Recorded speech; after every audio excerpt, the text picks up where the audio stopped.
और मोहम्मद ज़करिया साहब कालगरी कनाडा से हैं हुजूर। कालगरी या कैलगरी? कैलगरी जी। और ये हमारे जो तुर्की के मुरब्बी हैं ना, उनके भाई हैं मोहम्मद अहमद राशिद साहब के। अब फरमाइए।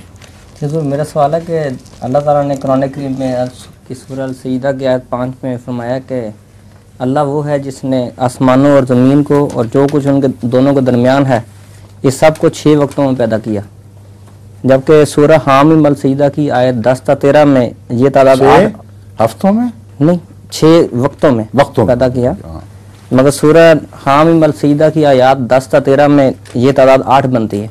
हाँ मुझे पता है, ये सवाल वो जर्मनी में मुझसे उठाया गया था। इसको आप दो जो वक्त हैं उनको एक दूसरे पर चिस्पा इकट्ठा नहीं करते, वहाँ उसी वक्त के अंदर दो अलग अलग चीज़ें बयान की गई हैं। यानी पहले इन 2 दिनों में ये वाक़या हुआ, फिर इन 2 दिनों में वो वाक़या हुआ। वो इकट्ठे दिन हैं, एक ही अरसे में होने वाले वाक़यात हैं। यानी ज़मीन को ठीक ठाक करना 2 दिनों का और आसमानों को ठीक ठाक करना 2 दिनों का, ये बैक वक्त शुरू होने वाले वाक़यात हैं, अलग अलग नहीं हैं। समझे?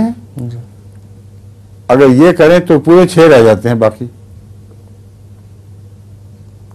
ये क्योंकि उसमें अलग अलग आया था ना, क्या ज़मीन को 2 दौर में या आसमान को 2 दौर में। मैं अर्ज कर रहा हूँ, आप पढ़े ना वहाँ से, फिर आपको फिर पता लगेगा।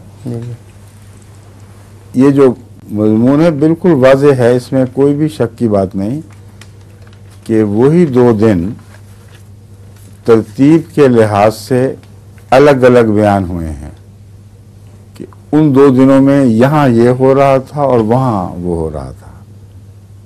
समझे? जी। और 2 जमा 2 नहीं, बल्कि 2 के अंदर बैक वक्त शुरू होने वाले वाक़यात बयान हुए हैं। इस पर दोबारा आप उस आयत को पढ़ेंगे तो मज़मून आप पर खुल जाएगा और कोई तज़ाद नहीं है। ठीक है?